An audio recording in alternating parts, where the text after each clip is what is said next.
Ibu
mengucapkan selamat datang pada adik dari Lugar ya di Site Museum ini. Jadi adik bisa lihat ini ada beberapa foto.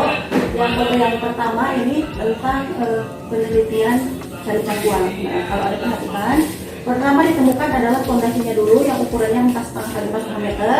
Nah, kalau ada perhatikan tengahnya ada yang hitam. Ini sebenarnya lubang. Dalam ke bawahnya itu kurang lebih 7 meter. Fungsi dahulu untuk menyimpan abu jenazah agama ini waktu agama ini masih ada. Cuma sekarang ini sudah tidak digunakan lagi.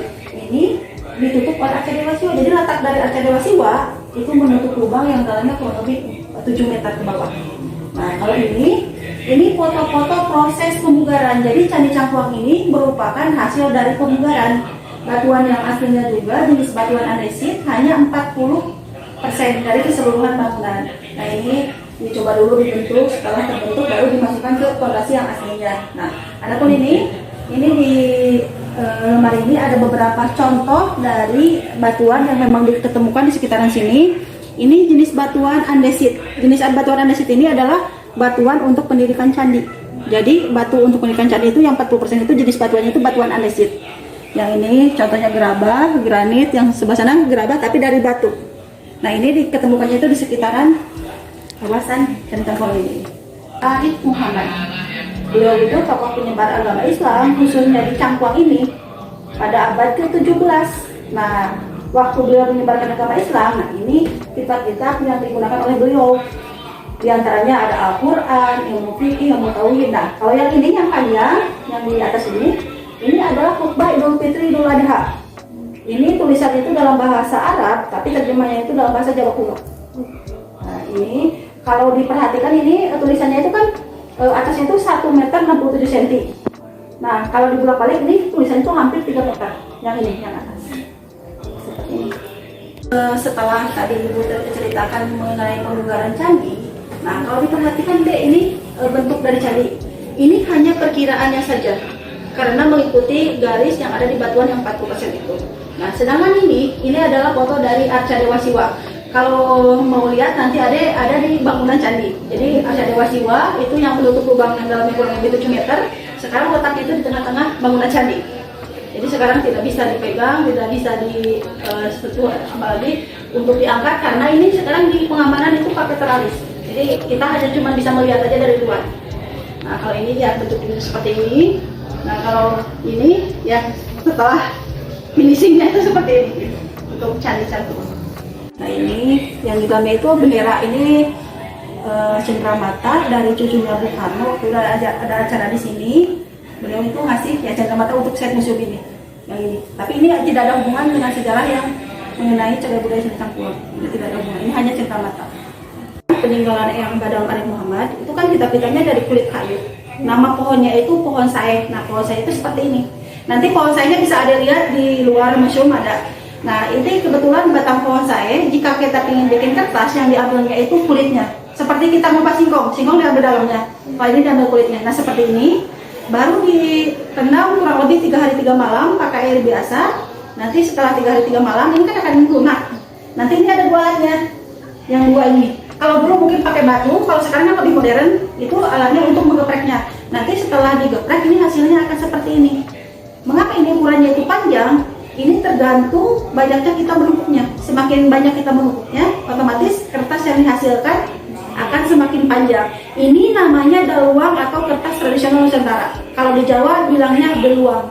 Sunan Pangadegan adalah pengikut yang dalam Arif Muhammad yang membantu beliau menyebarkan agama Islam di sini abad 17. Jadi waktu Arif Muhammad menyebarkan agama Islam di sini, beliau tidak sendiri. Beliau dibantu oleh pengikut beliau, salah satunya ini Sunan Pangadegan. Letak makamnya itu 200 meter ke sebelah barat. Tadi kan ada lewat, ada bukit. Nah itu di atasnya itu ada makam Sunan Pangadegan. Tapi ini hasil imajinasi pelukis. Karena kan di sini tidak ada fotonya, tidak ada sketsanya sama sekali. Ini kata yang melukis. Ini kebetulan yang melukis itu Bahara tahun 2007. Ini hanya kurang lebih 40 menit. Itu waktu melukisnya. Dan melukisnya itu pakai telapak tangan dan 10 jari, jadi tidak pakai koas. Jadi beliau itu ada penampakannya seperti ini. Ini katanya sosok yang dalam Arif Muhammad. Tapi walau alam juga karena kan di sini tidak ada fotonya, sama sekali tidak ada fotonya, tidak ada sketsanya sama sekali. Dan ini medianya tuh ya, jadi pakai telapak tangan 10 jari. Cara melukisnya. Tapi kalau untuk kanvasnya sama seperti lukisan pada umumnya, catnya juga cat biasa, tapi cara melukisnya itu pakai telapak tangan dan 10 jari. Bisa lihat nanti ke sebelah selatan. Jadi ini namanya Pulau Panjang. Ini yang ada ingat ini Pulau Panjang. Kebetulan makam yang ada di sini itu makam Arif Muhammad, makam Sunan Pangadegan. Nah, agama di Kampung Pulau itu kan semuanya sudah Muslim, sudah Islam. Cuma tradisi, nah ini tradisi atau kebudayaan yang bernuansa Hindu sampai sekarang masih dilakukan oleh penduduk di sini. Sebagai contoh, di sini ada ritual memandikan benda pusaka atau di sini bilangnya menghibahkan benda pusaka. Nah, biasanya dilakukannya itu tanggal 14 Mulut di rumah Wakil Kuncen. Kalau sekarang kegiatannya itu di rumah Wakil Kuncen. Biasanya itu dilakukannya itu tanggal 14 Mulut jam 12 malam. Lalu ada istilah awal pembukaan, mungkin pernah dengar ya? Bukan cuma di Kampung Pulau juga kan, di kampung yang lain juga ada pembukaan. Cuman beda pengucapannya aja, ada ini. Nah kalau di yang ini hari Mulut, terus ada di Sempare, ada di Tembian. Jadi kalau di Kampung Pulau ritual yang bernuansa atau tradisi yang pakai sesaji saja itu sekarang masih dilakukan meskipun sudah Muslim semua. Adek sudah dikasih tahu bahwa nama Candi ini kan Candi Cangkuang, Danau Cangkuang. Sebenarnya nama Cangkuang itu kan diambil dari nama desa di mana Candi ini ditemukan, itu desa Cangkuang. Sedangkan nama Cangkuangnya sendiri diambil dari nama pohon yang banyak tumbuh di sini, namanya pohon Cangkuang. Ini tanaman sejenis pandan, nama latinnya itu Pandanus purcatus. Kebetulan ada waktu sini lagi ada buahnya. Ini namanya buah cangkuang. Jadi nama pohon ini dijadikan nama desa, nama candi. Kan kita itu terbuat dari kulit kayu. Namanya pohonnya itu pohon sae. Jadi seperti ini. Ini namanya batang pohon sae. Ini yang tadi diceritakan di dalam. Itu kulit kayu. Jadi usia untuk bikin kertas itu dari usia 7 bulan sampai 2 tahun. Karena kalau untuk 2 tahun ke atas, ini akan susah, akan awet. Jadi agak susah untuk dibikin kertas. Jadi kalau untuk dibikin kertas usianya antara 7 bulan sampai 2 tahun. Kan bahwa di samping dari Candi Cangkuang ini ada makam. Nama tokohnya itu Arif Muhammad. Beliau itu tokoh penyebar agama Islam di sini kan abad 17. Nah, untuk keturunan beliau itu ada di Kampung Pulau. Tadi ada lewat suatu perkampungan. Namanya Komplek Rumah Adat Kampung Pulau. Nah, di Komplek Rumah Adat Kampung Pulau ini ada 7 bangunan pokok. 6 rumah, 1 musola. Itu adalah simbol putra putri Arif Muhammad. Jadi Arif Muhammad ini memiliki 7 orang anak, 6 diantaranya perempuan. Jadi dari abad 17 sampai sekarang di Kampung Pulau ini tidak boleh kurang atau lebih harus 7 bangunan pokok. Dan kepala keluarganya juga dibatasi. Satu kampung ini hanya dihuni 6 kakak. Satu rumah wajib 1 kepala keluarga. Jadi di sini ada aturan jika ada yang dewasa menikah 2 minggu setelah menikah harus keluar dari Kampung Pulau ini, tidak boleh menetap selama orang tuanya itu masih ada. Nah, jika orang tuanya meninggal, ibu bapaknya meninggal, si anak yang tadi menikah keluar, bisa kembali lagi ke sini untuk menempati rumah yang kosong. Tetapi yang akan ini anak perempuan, jadi rumah ini jatuhnya ke anak perempuan atau matrilineal, seperti di Padang, garis keturunan dari ibu ngambilnya itu. Jadi kalau untuk keturunan di sini laki-laki, kalau menikah dengan orang luar, nggak ada kesempatan untuk menetap.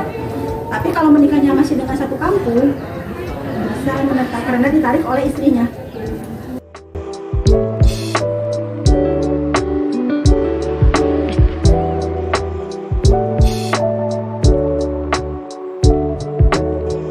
Di Kampung Pulau ini kan ada adat istiadat yang berlaku tidak boleh berziarah pada hari Rabu. Hari Rabu di sini hitungannya itu Selasa selepas asar itu sudah masuk hari Rabu. Nah nanti hari Rabu selepas asar sudah masuk hari Kamis. Jadi pergantiannya itu selepas asar. Lalu di Kampung Pulo juga seperti ibu katakan tidak boleh menambah atau mengurangi jumlah hewan pokok, itu harus setuju karena itu juga ada sebagai simbol putra putri Arif Muhammad. Lalu di Kampung Pulo juga keturunan di sini tidak boleh memelihara hewan ternak besar yang berkaki 4 seperti sapi. Kami di sini tidak boleh memelihara. Kalau untuk memakan, membeli boleh, yang tidak boleh itu bikin kandang sekitaran kompak adat. Lalu di Kampung Pulo juga tidak boleh memukul gong besar dari perunggu. Jadi kami keturunannya sudah di luar. Tidak boleh memukul gong besar dari perunggu dan tidak boleh membuat rumah beratap cure. Kalau ada perhatikan ini kan memanjang. Namanya jolopong. Jadi bentuk atap rumah dari Kampung Pulo harus seperti ini. Kalaupun ada kerusakan boleh diperbaiki, tetapi harus tetap jolopong. Jangan jure. Jure itu seperti limas, seperti bangunan Jawa. Di sini tidak boleh. Jadi larangannya itu tidak boleh membuat rumah beratap jure dan tidak boleh memukul gong besar dari perunggu. Jadi keturunannya meskipun sudah di luar, jika merasa dari sini ya harus melaksanakan adat istiadat yang berlaku sampai sekarang.